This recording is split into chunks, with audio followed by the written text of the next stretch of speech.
Ethereum was built to be a sort of new and improved version of Bitcoin and to do things that Bitcoin couldn't do. The original aim with Ethereum was to create not just a decentralized money, but essentially a decentralized global computer that could do computational problems. Ethereum has its own currency, Ether. The Ether, though, are really there to serve as sort of gas for the computations that are going on this network of computers that are running Ethereum.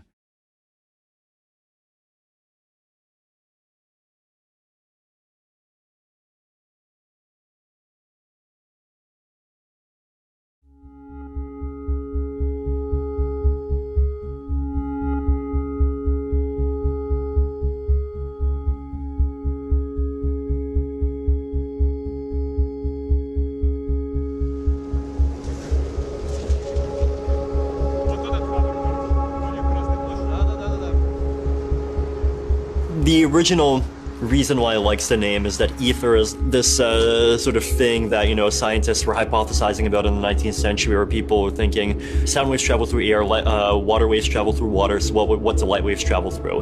And they hypothesized this existence of a medium that kind of permeates the entire universe, that's in that itself is kind of invisible, but it provides this kind of global reference frame, and it is, in some sense, you know, sort of base layer that the universe runs on. And I actually felt that was a kind of fitting analogy for what I wanted to do. Деть биткоин какой-то неправильный подход в этом говорить. Я бы сказал, что Ethereum есть фичи и возможности делать такие вещи, которые у биткоина нет. То есть это так же, как сказать, что там может ли там телефон победить апельсин.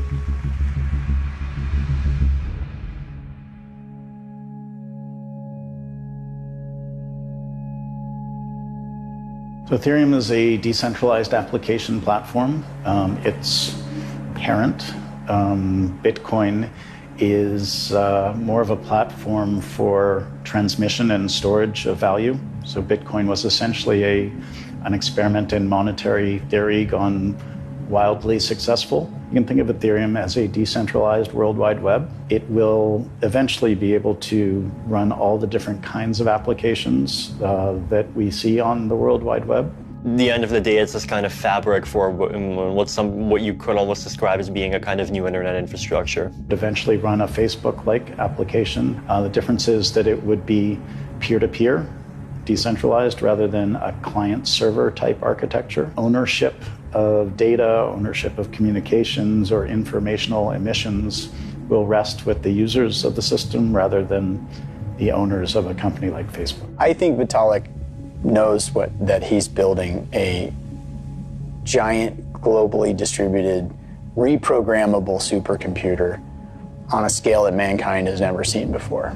And he's doing it through a mechanism which initially supports this concept of smart contracts and issues a token just like Bitcoin, so there's value being created by the mining that we're doing. But the biggest difference is that Ethereum produces mines that are reprogrammable to tasks that we don't necessarily know what they're gonna do yet. One of the highest ambitions of Ethereum from the beginning was that you would actually be able to program the functioning of entire corporations into this global computer. And you would have not just a decentralized currency, but a decentralized company that would run according to the rules that you had programmed into this network. So there was always this idea that Ethereum might allow what people call decentralized autonomous organizations. So decentralized autonomous organizations, there's this idea that you can have these kind of automatons that are written in code that's set on the blockchain and that are governed through, you know, smart contracts. It could be like some voting mechanism. It could even be some kind of voting by prediction markets or, you know, some other new thing. Would be a sort of company that would be run not according to human decision-making or human rules, but instead according to rules that you programmed into the Ethereum network. Can actually leave this sort of decision-making up to an artificial intelligence. So if you had a board, you could basically say, hey, we can't come to a consensus. Let's just refer this to an AI. And everyone just delegates their vote to the robot, and then the robot just makes the decision for them. And then eventually you could imagine that many boards are just run by AI and occasionally intervened by humans. DAO attracted something like $150 million in the course of a little over a month. Basically, you know, on the first days that it was operational, you had this attacker who came in and managed to take advantage of the contracts in a way that basically siphoned about half of the money into an account under the control of the attacker. The one saving grace in this attack was that the money that was siphoned off, because of the way the DAO was written, couldn't be used for 30 days. And so it began this countdown to try to figure out how to stop the attacker from getting control of the $60 million.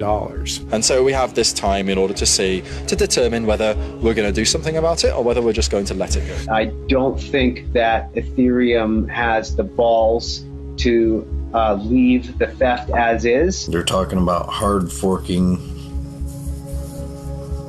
the entire blockchain. It set off this really pretty philosophical debate about how to deal with a problem like this in the realm of smart contracts and virtual currencies. And one of the great attractions of the blockchain technology and of Bitcoin and Ethereum was that this record of transactions going back in time could never be changed.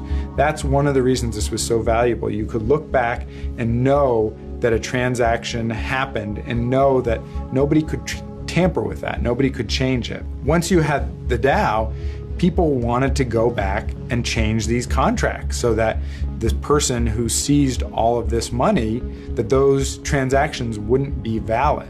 But that struck at the very core of what Ethereum was supposed to be.